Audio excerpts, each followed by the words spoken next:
নমস্কার বন্ধুরা, আমি অরিন্দম চলে আসলাম আজকে এই মুহূর্তে কেন্দ্রীয় সরকারি কর্মচারীদের অষ্টম বেতন কমিশনের বিরাট বড় একটা আপডেট নিয়ে। ন্যূনতম বেতন কিন্তু 18,000 থেকে বেড়ে 34,000 কিন্তু হতে পারে অষ্টম বেতন পে কমিশন যদি লাগু হয়ে যায়। এটা নিয়ে আজকে আপডেট হবে। সো ভিডিওটা কিন্তু খুবই গুরুত্বপূর্ণ হতে চলেছে, প্রথম থেকে শেষ পর্যন্ত দেখার অনুরোধ রইল।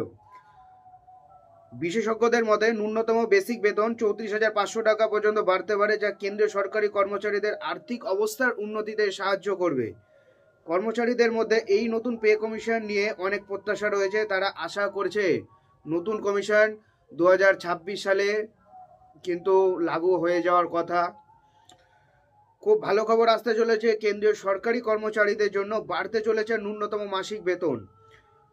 বাড়তে দেশ জুড়ে 1 কোটিরও বেশি কেন্দ্রীয় সরকারি কর্মচারী ও পেনশনভোগীদের অধীর আগ্রহে অষ্টম বেতন পে কমিশন অপেক্ষা করছে। ক্রমবর্ধমান মূল্যস্ফীতি সামলাতে বেতন বৃদ্ধি আশাবাদী তারা। 2016 সালে কার্যকারী হওয়া অষ্টম বেতন কমিশনের মেয়াদ 2026 সালে শেষ হতে চলেছে।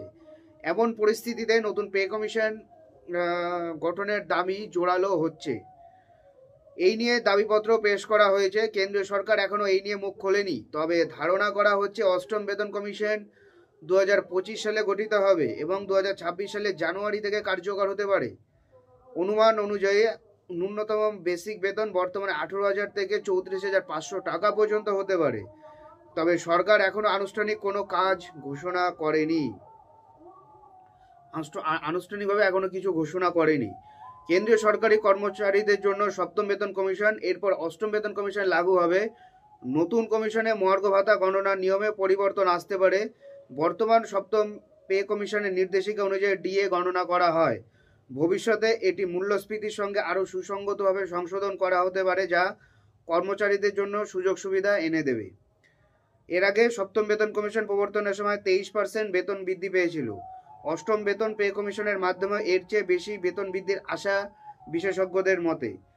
তারা বলছে ন্যূনতম বেতন 34,500 টাকা পর্যন্ত বাড়তে পারে, অর্থাৎ যেটা বর্তমান 18,000 টাকা আছে। কেন্দ্রীয় সরকারি কর্মচারীদের সব থেকে লোয়ার পার্টে যে সমস্ত কর্মচারী আছে, এদের বেতন 18,000 টাকা থেকে 34,500 টাকা পর্যন্ত বাড়তে পারে।